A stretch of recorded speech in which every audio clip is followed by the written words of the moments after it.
What if the ultimate end of our current world order was already mapped out thousands of years ago? Ancient Indian texts describe a period of time known as the Kali Yuga.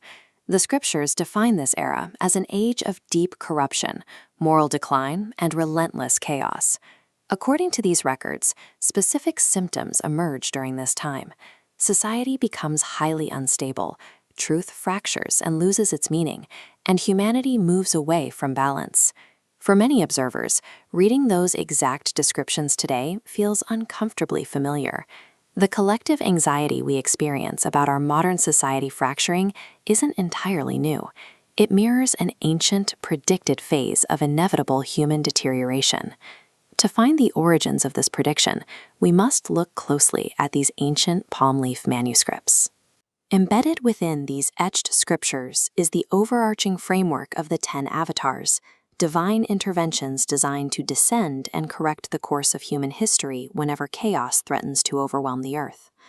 According to the timeline recorded in these texts, 9 of these avatars have already appeared, completing their specific earthly missions. That leaves exactly one prophecy entirely unfulfilled. The 10th and final avatar is a figure named Kalki.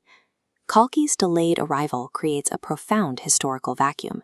It leaves a corrupted humanity waiting at the absolute bottom of its decline, anticipating one final world-altering intervention. The prophecy dictates very specific mechanics for this arrival.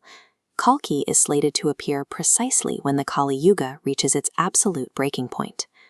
The texts are quite specific about Kalki's form.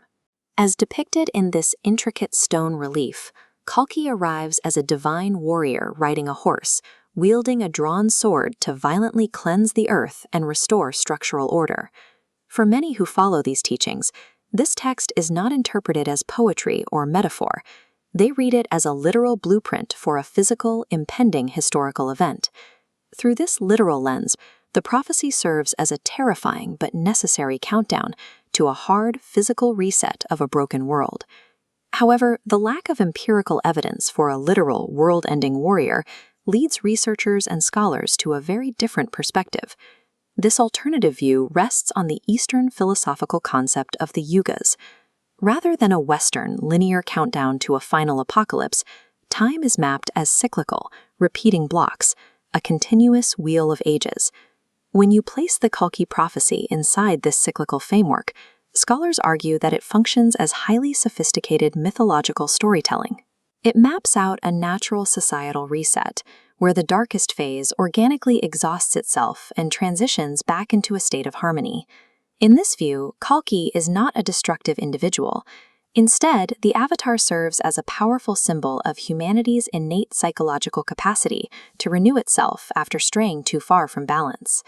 We are left caught between two contrasting realities: Kalki as a literal savior waiting in the wings, and Kalki as a profound metaphor for systemic human transformation. If such a framework exists, it forces us to ask, is human history simply moving in inescapable cycles? Are we destined to repeat the exact same patterns of collapse over and over? You're watching Untold Indian Stories, where we explore the mysteries that make you question reality. If you enjoyed deep dives into these ancient concepts, make sure to like this video, share it with others, and subscribe to the channel. We have to consider whether this avatar is purely a symbolic way to describe our own collective awakening from the darkness, or if the physical prophecy is real, we might already be living in the final phase of humanity's story.